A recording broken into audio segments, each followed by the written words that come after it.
West Delhi ప్రాంతం outskirts. తేదీ July 4, 2015. ఉదయం 7 గంటలు. ఒక చిన్న గుడిసెలో 6 ఏళ్ల చిట్టి తల్లి స్కూల్కు తయారవుతోంది. తెల్లటి షర్ట్ వేసుకుని పుస్తకాలు సర్దుకుంది. తనకు కాళ్లకు పట్టీలు కావాలని తల్లితో గొడవ పెట్టుకుంది. నీకెందుకు పట్టీలంటూ ఆమె అన్నలు వెటకారం చేశారు. నాకు కావాల్సిందే అంటూ గోల చేసింది ఆ తల్లి. డబ్బులు వచ్చిన తర్వాత నీకు వెండి పట్టీలు చేయిస్తాను కానీ మరి నువ్వు డాక్టర్ అవుతావా అంటూ పిల్లలకు లంచ్ బాక్సులు సర్దుతూ అడిగింది ఆ తల్లి. ఈ సంభాషణ వింటుంటే భవిష్యత్తు భారతం బాగుండబోతుందని మనందరికీ ఎంతో సంతోషంగా అనిపిస్తూ ఉంటుంది. ఎందుకంటే కూలి చేసుకునే భార్యాభర్తలు ఒక చిన్న గుడిసెలో ఉంటున్నారు. కానీ ముగ్గురు పిల్లలను పక్కనే ఉన్న ప్రభుత్వ స్కూల్లో చదివిస్తూ వారి చిట్టి బుర్రలో పెద్ద ఆశలను ఆశయాలను నాటుతున్నారు. ముగ్గురు బాగా చదువుకుంటే ఎంతో సంతోషం. కనీసం ఇద్దరు చదువుకున్నా సరే మూడో వ్యక్తి సమాజంలో గొప్పగా బ్రతకకపోయినా పద్ధతిగా జీవిస్తాడు. అలా స్కూల్కు తయారవుతున్న క్రమంలో తనకు మూత్రం వస్తుందమ్మా అని ఆ చిట్టి తల్లి చెప్పింది. తొందరగా చెట్ల చాటుకు వెళ్ళిరా, స్కూల్కు టైం అయిందని ఆ తల్లి చెప్పింది. కానీ అలా తెల్లటి యూనిఫామ్లో బుడిబుడి అడుగులు వేసుకుంటూ గెంతుతో వెళ్లిన ఆ చిన్నారి తిరిగి రాలేదు. పావుగంట సమయమైనా రాలేదు. తన స్నేహితులతో ఆడుతుందేమోనని అనుకున్నారు. మరోవైపు స్కూల్ టైం అవుతున్నా రాకపోయేసరికి తల్లి కంగారు పడింది. ఎందుకంటే మగపిల్లలు బడికెళ్లాలంటే బద్దకిస్తారేమో కానీ ఆ చిన్నారి మాత్రం సంతోషంగా స్కూల్కి వెళ్తుంది. అరగంటైనా తిరిగి రాకపోవడంతో చిన్నారి తండ్రి నా బిడ్డ ఎక్కడా అంటూ వెతకడానికి వెళ్ళాడు. ముందు పక్కనే ఉన్న ఆమె స్నేహితుల ఇంట్లో చూశాడు. కానీ ఎక్కడా కనిపించలేదు. రోజు వెళ్లే చెట్ల దగ్గరకు వెళ్లి చూశాడు. ఆ చిన్నారి కనిపించలేదు. చివరకు కొద్ది దూరంలో పాడుబడ్డ సగం కట్టి వదిలేసిన భవనం ఉంది. అందులోకి వెళ్లి చూడగానే విగత జీవిగా ఉంది ఆ చిన్నారి. సరిగ్గా 30 నిమిషాల క్రితం తన కాళ్లకు వెండి పట్టీలు కావాలన్న ఆ బంగారు తల్లి విగత జీవిగా పడి ఉండడం చూసి బోరున విలపించాడు ఆ తండ్రి. నా ముద్దుల బంగారు తల్లికి ఏమైందని భయపడ్డాడు. వెంటనే భుజంపై వేసుకుంటూ అరుస్తూ వచ్చాడు. తమ గుడిసె పక్కన ఉన్న వ్యక్తిని బైక్ తీయమని చెప్పాడు. బైక్ పై ఆ చిన్నారిని ప్రభుత్వ ఆసుపత్రికి వేగంగా తీసుకెళ్లాడు ఆ తండ్రి. కానీ అప్పటికే చనిపోయిందని చెప్పారు డాక్టర్లు. ఆ తర్వాత పోలీసులకు ఫిర్యాదు చేయడంతో వాళ్లు వచ్చి డాక్టర్లతో మాట్లాడారు. పోస్ట్ మార్టం చేయించగా సంచలన విషయాలు తెలిసాయి. చిన్నారిపై అత్యాచారం జరిగింది. గొంతు నులిమి గుడ్డతో చంపేశారని తేల్చారు డాక్టర్లు. గుడిసె కాలనీ వాసులు పోలీస్ స్టేషన్ కు చేరుకుని హంతకులను పట్టుకోవాలని ఆందోళన చేశారు. ఈ విషయం తెలిసి ఢిల్లీ నాటి deputy commissioner of police Vikramjit Singh station చేరుకున్నారు. చిన్నారి మరణంపై మీకు బాధ ఉండొచ్చు, గుండె కోతను మిగిల్చి ఉండొచ్చు. చిన్నారిని చంపిన హంతకుడిని పట్టుకోకుంటే మాకే కాదు మా డ్రెస్ కు మా డ్యూటీకి కూడా అవమానంగా భావిస్తాం. మీరు ఆందోళన చేయాల్సిన అవసరం లేదు. మాకు సమయం ఇవ్వండి. మరోసారి మరో చిన్నారి చిదిమిపోకుండా చేస్తామని హామీ ఇచ్చారు. ఆ యువ డీసీపీ మాటలు విని అంతా వెళ్లిపోయారు. చిన్నారి హంతకుడిని పట్టుకునేందుకు 4 ప్రత్యేక టీంలను ఏర్పాటు చేశాడు డీసీపీ. స్వయంగా ఆయనే ఈ కేసును ఇన్వెస్టిగేషన్ చేశారు. ముందు గుడిసెలు ఉన్న ప్రాంతంలోనే ప్రతి వ్యక్తిని అనుమానించి విచారించారు. వారం గడిచిపోయింది. కానీ ఒక్క క్లూ కూడా దొరకలేదు. అయితే హైవేకు పక్కనే ఆ గుడిసెల కాలనీ ఉండడంతో ఉదయం పూట మూత్రం కోసం, మల విసర్జన కోసం లారీలు ఆగుతాయని పోలీసులు గుర్తించారు. లారీ డ్రైవర్లు కానీ క్లీనర్లు కానీ ఈ దురాగతం చేసి ఉండొచ్చని ఒక అంచనాకు వచ్చారు. మరి లారీ డ్రైవర్లను పట్టుకోవడం ఎలా అని చెక్ పోస్ట్ దగ్గర ఆ రోజు రాత్రి నుంచి ఉదయం వరకు వచ్చిన లారీల నెంబర్లను సీసీటీవీ ఫుటేజ్ ఆధారంగా సేకరించారు పోలీసులు. అలా విచారణ సాగుతుండగానే పాత కేసులను తవ్వి చూడగా ఏడాది క్రితం 10 ఏళ్ల కుర్రాడిపై లైంగిక దాడి చేసి గొంతు కోసిన ఘటనలో ఒక వ్యక్తి అరెస్ట్ అయ్యాడు. అతని పేరు రవీంద్ర కుమార్, పైగా లారీ క్లీనర్. సంవత్సరం క్రితం ఇతడిని పోలీసులు అరెస్టు చేసిన ప్రాణాలతో నెల రోజులు పోరాడి బయటపడ్డ ఆ చిన్నారి రవీందర్ను గుర్తించలేకపోయాడు. దీంతో అతన్ని వదిలేశారు పోలీసులు. మళ్లీ పోలీసులకు రవీందర్పై అనుమానం పెరిగింది. ఎక్కడ ఉన్నాడా అని విచారణ చేశారు. అడ్రస్ సేకరించి జూలై 15, 2015 రాత్రి 11 గంటలకు ఢిల్లీలోని బేగంపూర్ ప్రాంతంలో 2 గదుల ఇంట్లో ఉన్న రవీందర్ను అదుపులోకి తీసుకున్నారు పోలీసులు.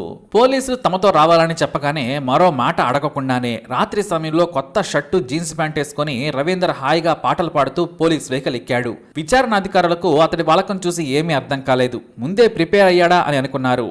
డీసీపీ స్వయంగా రవీందర్ను విచారించగా మొదట తనకేమీ తెలియదని, డ్యూటీకి వెళ్ళానని చెప్పాడు.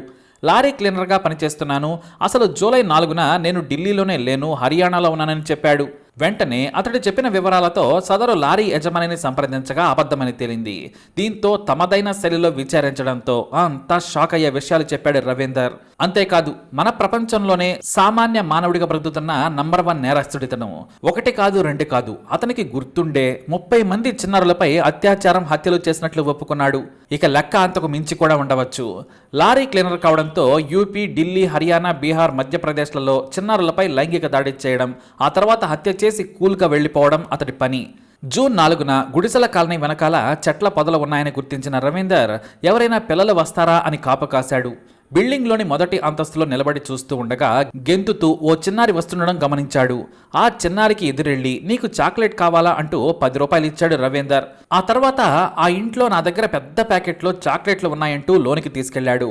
మొదటి అంతస్తులో గోడ చాటుకు తీసుకెళ్లి చిన్నారిపై దారుణంగా అత్యాచారం చేశాడు. అరుస్తూ ఉండడంతో గట్టిగా నోరు మూశాడు.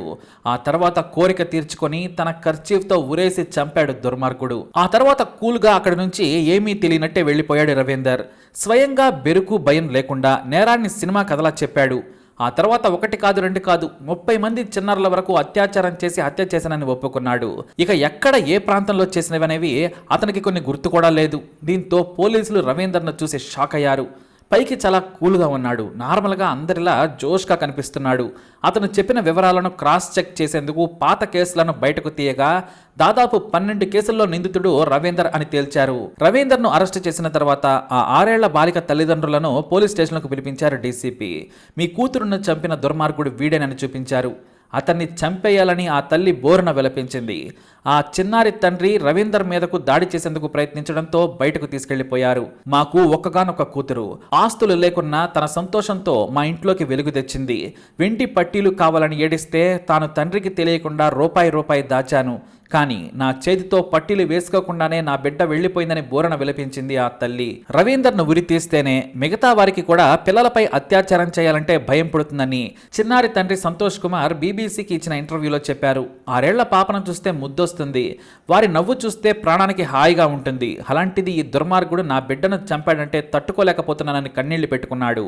అయితే ఇక్కడ మరో ట్విస్ట్ ఉంది. మరోవైపు రవీందర్ మానసిక పరిస్థితి బాగోలేదని అతని తండ్రి బ్రహ్మానందం ఆరోపించారు. పోలీసులు అతన్ని కొట్టి ఒప్పించారని, మీరు కొడితే 30 కాదు 300 కేసులు తానే చేశానని ఒప్పుకుంటానని ఆరోపించారు.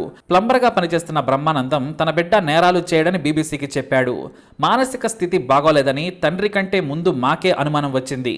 పాటలు పాడుతూ కూల్గా ఉండడంతో పరీక్షలు చేయించాం. అతను 100% మానసికంగా ఫిట్గా ఉన్నాడని డాక్టర్లు ఇచ్చిన సర్టిఫికెట్ను చూపించారు పోలీసులు. తండ్రి కంటే ముందే మాకు అనుమానం వచ్చింది. అమాయకుడిని ఇరికిస్తే బయట నిందితుడు మరో చిన్నారిని చంపుతాడు. ఆ ఛాన్స్ మేము అస్సలు తీసుకోము అన్నారు డీసీపీ. ఇక 2015లో రవీందర్ వరల్డ్ బిగ్గెస్ట్ సైకోపాత్గా బీబీసీ డాక్యుమెంటరీ ప్రసారం చేసింది. ఇక అదే బీబీసీ జర్నలిస్టుకు చిన్నపిల్లలపై అత్యాచారం చేసి చంపిన తర్వాత నీకేమీ బాధ అనిపించదా అని రవీందర్ను అడిగాడు. దానికి మొహంలో ఎలాంటి ఎక్స్ప్రెషన్ లేకుండానే నిజాయితీగా సమాధానం చెప్పాడు రవీందర్. అత్యాచారం చేసి హత్య చేసిన తర్వాత ఆ రోజు నాకు చాలా హుషారుగా ఉంటుంది, కానీ ఆ మరునాడు గుర్తుకు వచ్చిన తర్వాత బాధ అనిపిస్తుంది. నేను తప్పు చేశానే అని బాధపడతాను, కానీ 2 రోజుల తర్వాత మళ్ళీ చిన్నపిల్లలను అనుభవించాలనిపిస్తుంది. ఇక నాకు అరిస్తే నచ్చదు, అందుకే పిల్లలను చంపేస్తాను. ధైర్యం కోసం మద్యం తాగుతాను, దొరికితే గంజాయి లాంటివి పిలుస్తానని దర్జాగా సమాధానం చెప్పాడు రవీందర్. 3 కేసుల్లో సాక్ష్యాలు సంపాదించారు పోలీసులు. ఒక కేసులో రవీందర్కు ఉరిశిక్ష విధించింది న్యాయస్థానం, 2 యావజ్జీవ శిక్ష పడింది. ఏదేమైనా రవీందర్ను పోలీసులు అరెస్టు చేయకుండా ఉంటే మరెంతో మంది ఆ దుర్మార్గుడి చేతిలో ముక్కు పచ్చల్లారని చిన్నారులు చనిపోయేవారే, అది కూడా దుర్మార్గంగా. మరి ఇలాంటి వాడికి ఉరిశిక్ష సరిపోతుందా? మీ అభిప్రాయాన్ని కమెంట్ ద్వారా తెలియజేయండి. అలాగే ఇలాంటి ఇన్ఫర్మేషన్స్ కోసం వీడిని లైక్ చేయండి, షేర్ చేయండి, మా ఛానల్ని సబ్స్క్రైబ్ చేసుకోండి.